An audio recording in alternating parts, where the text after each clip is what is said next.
Hey guys, it's Pete from Crunch Time Coaching, and today we've got a fun video for you.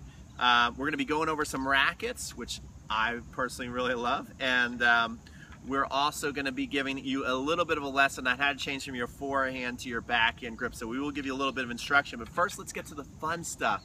You know, isn't it the best feeling when you like go, all right, I'm going to get a new racket, and you get to try them all out. One of the best things you can do is go on a demo program, try a bunch of rackets out. You know, that's a really cool thing about tennis, I think, is you can actually try before you buy, and Midwest Sports has a really good demo program. So Head and Midwest, they sent me all these rackets. I've loved Head for a long time. You'll see in a lot of my videos I make that I do play with the Head Prestige on a lot of those videos. But now, you know, they've put the new one in my hands, which just looks beautiful, by the way. Especially I am a Georgia Bulldog fan, so I'm really liking the black and the red there. And I believe Chilich plays with this racket. Hit with a little bit last night, and you can really feel the racket, you know, as you're coming through, work for you. It feels a bit heavy, but I really kind of like that, especially as I'm going to hit that serve. Felt like almost like a sledgehammer coming down on the ball. And I really like the weighting of this racket. You can see that the string pattern is quite tight. The strings are close together. It's definitely more of a player's frame. And, you know, I think for maybe teaching all day, I don't know, this may end up being a little heavy for me, but as far as playing goes, I really love it. It's just got a really good feel to it. I think it's for players who like to kind of take, you know, some big whacks at the ball. I think this would be a good racket for you. But anyway, I love this racket. Another racket I've been teaching a lot with because it feels quite a bit lighter to me, and it's got a really nice, easy feel to it. And Maria Sharapova plays with this racket, and I think this may be a great racket, kind of in between, to be able. You can still play some pretty good tennis with it, but also I think this may help me to teach. But you know, I think this racket can do a bit of the work for you. You don't need as big a swing. You can see that the strings are a little wider string pattern, so I think you can get a little more easy spin on this. Easier for top spin. But I really do like this racket as well. Very pretty colors too. You know, whether you're a guy or a girl, I think it would look good. Maybe ladies, this will look good with a lot of your outfits out there. So there you go. There's that one. I'm enjoying it. What I'm excited to try is this racket right here. This is Andy Murray's racket. So, you know, just watch the way he plays. He's very crafty out there. I think this racket will have pretty nice feel. As you can see, we still have the wrapper on there, so I haven't really hit with it too much. So these next three rackets I haven't had a chance to play with yet, but really excited about it. Andy Murray uses this racket, and so, you know, you got to check out the racket that Andy Murray uses. So the next racket we have is quite a flashy racket. It's Richard Gasquet's racket. I have a one-handed backhand, so it works for him pretty well. He's actually having a really good year. Head size is a little bigger. It's 100 square inches, and you know, so I'm excited to use this racket. Again, I can't give it too much feedback yet. In the next couple of weeks, I'm going to be giving you a lot of feedback on all the rackets I'm trying out, as well as giving you instructional tips.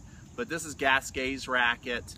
You know, typically when you have a bigger frame, you're going to start getting more power with less effort. So, you know, hopefully that can give me a little more pop. This may also be good for me to go out and teach with all day. Plus, it looks quite flashy there. Last but not least, right? The racket that won the US Open this year, won Wimbledon this year, and the Australian Open, and got to the finals of the French Open. So it's the racket that Novak Djokovic trusts, and it is the Head Speed MP4. Really good looking frame, and I'm really looking forward to hit with this, because, you know, if it works for Novak, I'm gonna start naturally learning how to slide on a hard court just by putting this racket in my hand. So just look forward to this, guys. I want your help as I use the racket, to see me hit with it. Maybe you guys can kind of give me feedback and tell me which racket you think I should play with. But I did want to end the video with a little bit of a lesson, because I noticed that people have trouble when I'm teaching them switching from the forehand to the backhand.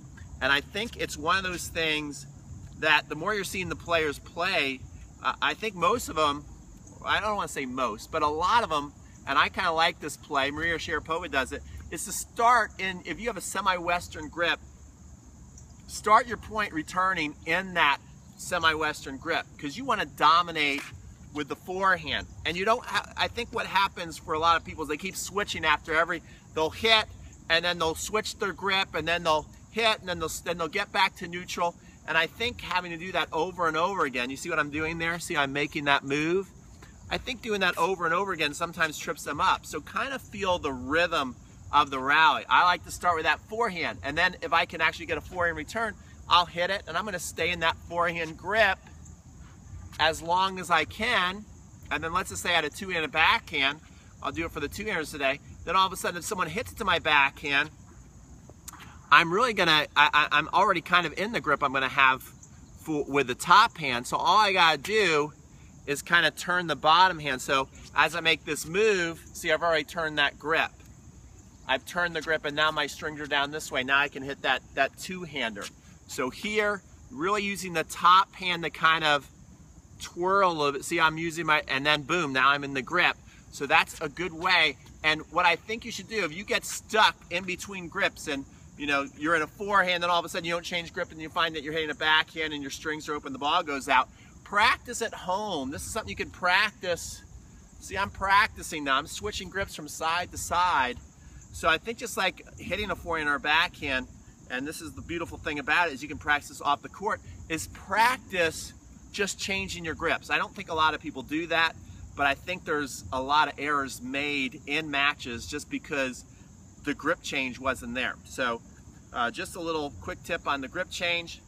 Wanted to show off the new frames. I wanted to thank Midwest Sports again and Head.